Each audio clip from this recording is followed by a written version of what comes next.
Kemarin banyak dari kalangan Islam yang berduyun-duyung ke masjid meramaikan malam nisfu Sya'ban sambil membawa air mineral untuk didoakan.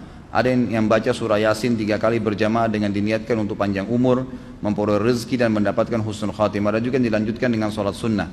Apa hukum membaca surah Yasin 3 kali dan sholat nisfu Sya'ban? Lalu apa keistimewaan malam nisfu Sya'ban dan tuntunan apa yang disunnahkan? Ini banyak muslimin memang yang menyalahgunakan ya, dalil-dalil. Jadi mereka tidak memilah mana dalil yang sahih dan mana dalil yang lemah, apalagi hadis-hadis yang palsu. Hadis yang menjelaskan tentang masalah adanya solat di nisfu Sya'ban, solat secara khusus namanya solat nisfu Sya'ban itu tidak ada. Hadis yang palsu, maudhu' itu. Yang ada memang adalah fadilah mengerjakan solat malam di nisfu Sya'ban, solat tahajudnya. Solat tahajud seperti biasa, tapi khusus malam nisfu Sya'ban punya fadilah. Karena disebutkan dalam sebuah riwayat yang sahih bahwasanya Aisyah radhiyallahu anha pernah mendapatkan giliran nginapnya Nabi SAW di rumahnya. Terbangun tengah malam, dia melihat Nabi SAW tidak ada di sebelahnya. Maka Aisyah radhiyallahu anha terbawa rasa cemburu.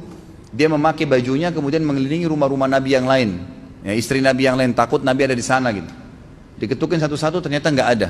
Lalu Aisyah tergopoh-gopoh pergi ke masjid mendapatkan Nabi SAW sedang sholat. Begitu Nabi SAW lihat Aisyah lagi ngos-ngosan jalan gitu kan, kena buru-buru. Kata Aisyah, kata Nabi SAW, wahai Aisyah, kau cemburu lagi? Ini adalah malam nisfu Sya'ban. Artinya saya sholat malam ini karena ini adalah nisfu Sya'ban. Ini hadis yang sahih, gitu kan? Dan memang dianjurkan oleh para ulama, mereka mendirikan sholat malam di malam nisfu Sya'ban itu sholat tahajudnya. Tidak ada malam khusus, tidak ada sholat khusus namanya malam nisfu Sya'ban. Di siang harinya dianjurkan seseorang berpuasa, karena Nabi SAW memang memperbanyak puasa. Terlebih lagi nisfu Sya'ban itu ya kenanya malamnya itu berarti puasa tanggal 14. Kalaupun nisfu Sya'bannya malam hari ke-15, dan kita tahu ada puasa Iyamul Bid. Ada 13, 14 dan 15. Itu kita dianjurkan puasa 3 hari. Kan gitu. Tapi tidak diniatkan khusus puasa nisfu Sya'ban, khusus puasa itu. Karena memang secara umum Nabi SAW puasa sebulan penuh di bulan Sya'ban. Kalau masalah membaca surah Yasin, ini tidak asing lagi kalau di Indonesia. Semua harus surah Yasin. Pindah rumah Yasin, orang mati Yasin, semua Yasin. Ditanya dalilnya, nggak ada dalil, gitu kan? Hanya karena surah Yasin dikatakan jantungnya Quran.